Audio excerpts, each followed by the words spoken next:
Good morning and welcome back to Mike Ferry TV, the week of April 8th. It's our 5th week of answering questions from all of our great clients like yourself that attended the production retreat. So I have 6 questions for today. We have a stack this thick on my desk. In about a month or so, I'll come back and start doing more. We'll fill in the next few weeks with some other good topics for you. So here's question number 1. Now again, remember, these are very common questions that I receive a lot. Question 1, how do I improve my ability to delegate? And as importantly, how do I get past micromanaging my transactions and my assistant when handling a transaction? My fear is I cannot let go, and I'm afraid they will make a mistake. Normal. That's the answer.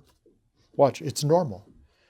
Watch, delegate means to give away, to give up authority, to get somebody else involved, to give somebody else responsibility. Think about it this way. As a real estate salesperson, our job is to create listings and sales. Around us are a wonderful group of people, whether they be escrow, mortgage, title, home inspections, or maybe within your company, transaction coordinators, or maybe your own personal assistant. Our job is to create. Our job is not to administer. Their job is to administer. They get paid to administer. You get paid to create. The pay to create is much higher than the pay to administer a transaction.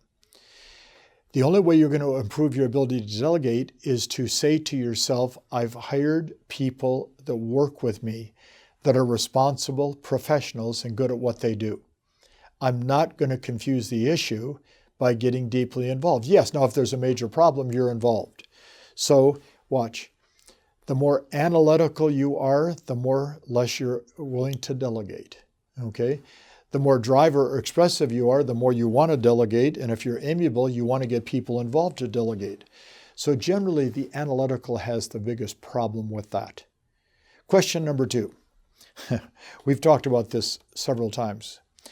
I have a challenge prospecting because I really have a big ego. How do I get rid of my big ego? I want to share this with you. My son Patrick is 42, 43.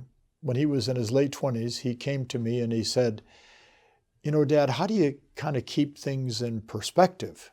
Pat's real bright. You know, he's really got a strong mind. And I said, what do you mean? He goes, well, you know, I'm an athlete, which he is, and he's in great physical shape, which he is, and you know, I'm good at what I do, which he is. How do I kind of keep everything in order? I said, well, Patrick, you don't have to tell me, but I want you to take a piece of paper and write down exactly how much money you have in your checking account and your savings account. And write that number down, keep it in your pocket.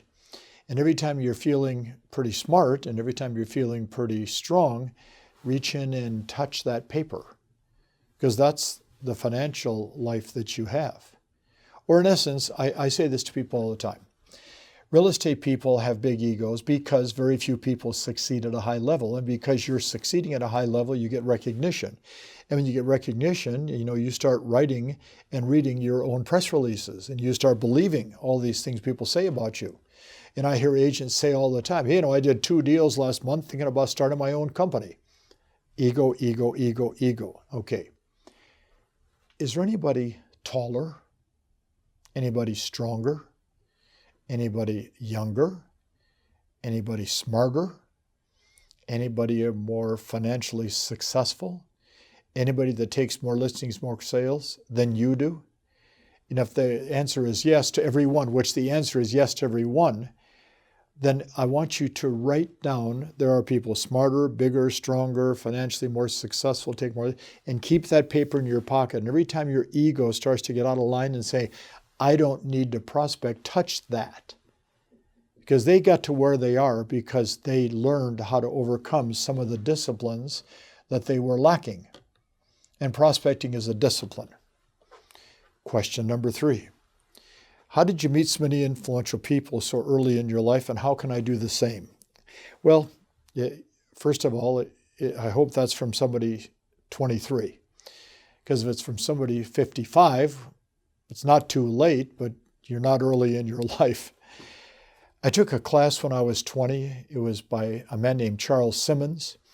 I think it was 14 weeks. We had to pay $2,000 for the class. I was the youngest person. The average age was probably in the mid-40s. I was 20. The first week in the class, Charles Simmons, who was a wonderfully inspirational, motivational instructor, said to all of us that the biggest thing we can do in life is meet people that are doing something really well and to find out how they did it. So he gave us an assignment. We all had to go meet one person in our community that we saw as being a big success. And we had to interview them and talk to them and find out how they did it and report back to class. I picked a man named Walter Knott, Knott's Berry Farm. Big entertainment type of property like Disneyland in Orange County, California. I got very lucky through persistence to have a chance to meet him and to talk to him. I asked him a lot of questions. He gave me 2 hours of answers. Well, that particular moment changed my thinking forever, because once I had done it once, then I said, well, who should I talk to next? And who should I talk to next? If you have the courage of your convictions that you want to grow as a person, and you're sincere in your approach, you can come to one of our events and start meeting some of the superstars by just walking up, shaking hands, and just say, Mike would want me to meet you. Could I ask you a couple of questions? Could I buy you a cup of coffee? Could we have breakfast together? Now, they're not always going to say yes, but they're going to answer your questions, because the superstars, who are those influential people you want to meet, are at all of our meetings all the time. So you can pull this off, and you can do it yourself, and you can start doing it no matter what age you are if you choose to. Question 4. I live and do business in Central California. I closed 51 deals last year in 2018. My average sales price is $200,000 per house. What would you recommend I do to move my price point up a lot so I can make a lot more money? Well, first of all, I know the area that you live in, and there aren't a lot of real expensive homes in your community. It's a bedroom community, period. So let's say that you move it up from 200 to 300 and 300 to 400. I know what you're thinking. I want to start selling $1 million homes. 6% of $1 million is 60,000. Half of that is 30,000. I'm on an 80% split. I'm going to get 24,000. Yahoo! I only have to sell one every few months and I can live well. Well, that's fine. But remember, as you move your price point up, number of buyers also diminishes. As you move your price point up, the air gets a little thinner. Remember, in a pyramid, it's pointed at the top. Not a lot of room for a lot of people. So what a lot of people get confused on is they say, if I just move my price point up, I can start doing more than I've done in the past. No. Move your price point up dramatically and you're in an uncomfortable situation personally. So what do I recommend to this young man? Take 20% of your prospecting time in a price point higher than where you are today, and 80% stays where you are. Why? Because you want to maintain and stabilize your business and your income. Take the 20% and evaluate it every 60 days. Are you getting a response? So if you did 51 deals at 200,000, can you do 75 this year at 200,000? That's one way to increase your income. So be very careful to understand that as your price point goes up, the number of potential buyers also diminishes dramatically. Question number 5, how do I stay motivated all the time? And if we are distracted, how do I get rid of the distractions back on track?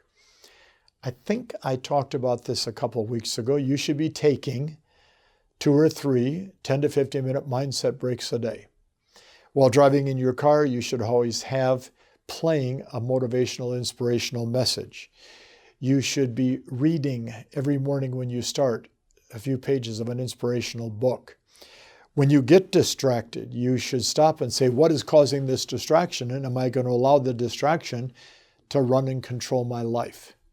So this is how you handle distractions. And question number 6, my friend Steve Colt, great guy, longtime friend. We get to play golf together. Mike, what is your passion? And how has it helped you build your business? My passion has always been speaking to groups. Number one, my passion has always been to do something that I can possibly say or do to trigger in people their ability to do more. I learned that from Earl Nightingale, Mike Vance, and Gunther Kloss. My passion is watching people grow and develop and to learn, to expand. Steve, you have the same passion because I've known you a long time. My passion is to watch people succeed and to be part of that process. Your passion should be helping a seller, not Steve, you as a listener today, should be helping a seller get their home sold. Your passion should be to get that buyer to buy that house, to create that security for themselves and their family. When you get passionate about it, guess what? It's easy to do. But if you don't have any passion, it's very hard to do. So Steve, thanks for sending that question. I hadn't thought about it a lot until I read it this morning, and I wanted to answer it from my friend Steve. Okay, it's April the 8th. One more week till taxes are due. Are you prepared for that? Have you got money set aside? Have you got your tax records filled out and done? Have you got it sent in? If you're getting a refund, are you excited about it? If you owe money, can you afford to pay it? Because in the U.S., tax time is April 15th. Talk to you next week after tax day. Have a great week. Thank you.